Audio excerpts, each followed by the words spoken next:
नमस्कार दोस्तों।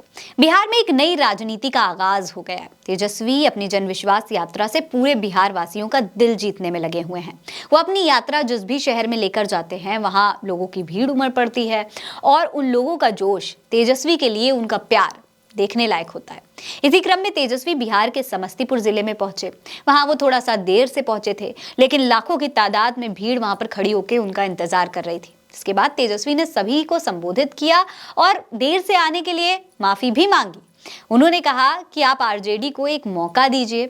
नीतीश जी पुराने ख्यालात के हो गए हैं, उनका आप कोई विजन नहीं बचा है, बस इधर उधर करना ही उनका काम है। दोस्तों, तेजस्वी यादव ने बिहार का उप मुख्यमंत्री रहते हुए अपना नौकरी देने वाला जो वादा था उसे पूरा किया है।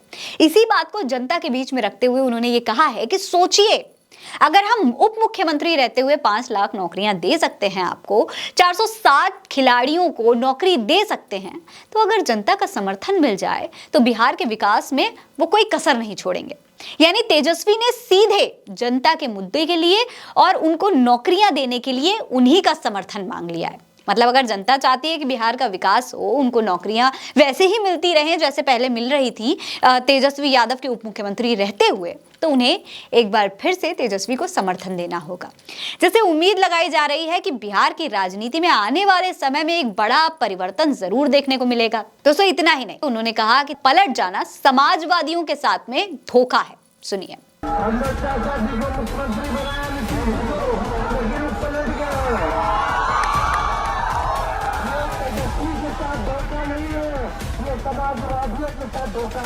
दोस्तों, वहीं तेजस्वी लोगों का विश्वास जीतने के लिए जन विश्वास यात्रा कर रहे हैं, तो दूसरी तरफ होने वाले लोकसभा चुनाव में बिहार को भेदने के लिए पीएम मोदी एक रैली लेकर आने वाले हैं, जिसको लेकर भी तेजस्वी ने बिहार वासियों को सतर्क कर दिया है। तेजस्वी ने कहा है, सावधान रहिए, पीएम आ रहे हैं, फिर नया जुमला गढ़ेंगे, धर्म के नाम पर लड़ाएंगे, मगर लड़िएगा नहीं, मैं आपका भाई हूं, बस एक मौका दीजिए, बिहार का भविष्य संवार दूंगा। पहले बिहार में रोजगार चुनाव का मुद्दा ही नहीं होता था, लेकिन मैंने 2020 के विधानसभा चुनाव में रोजगार को आरजेडी का चुनावी मुद्दा बनाया।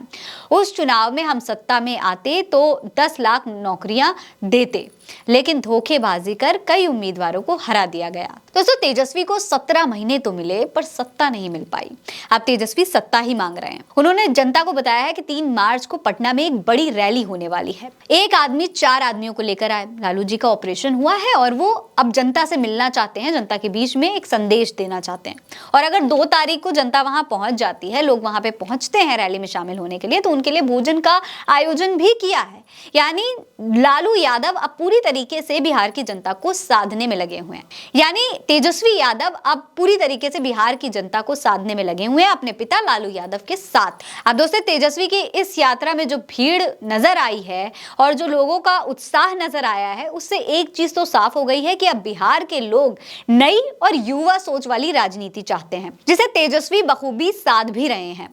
और अगर इतनी ही भीड़ यहाँ पटना में भी उनके समर्थन में आती है, जैसे उन्होंने जनता को इनवाइट किया है, उतनी जनता पटना पहुंच भी जाती है, तो ये बात कहीं ना कहीं स्पष्ट भी हो जाएगी कि तेजस्वी को जनता का समर्थन मिल रहा है।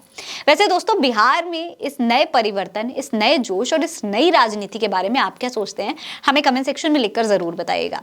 ये खबर आप उल्टा चश्मा यूसी पर देख रहे हैं। मेरा नाम है फरीन अंसारी। आप रहें स्वस्थ मस्त, बस यही है दुआ हमारी। मिलते हैं अगली वीडियो में, तब तक के लिए अलविदा।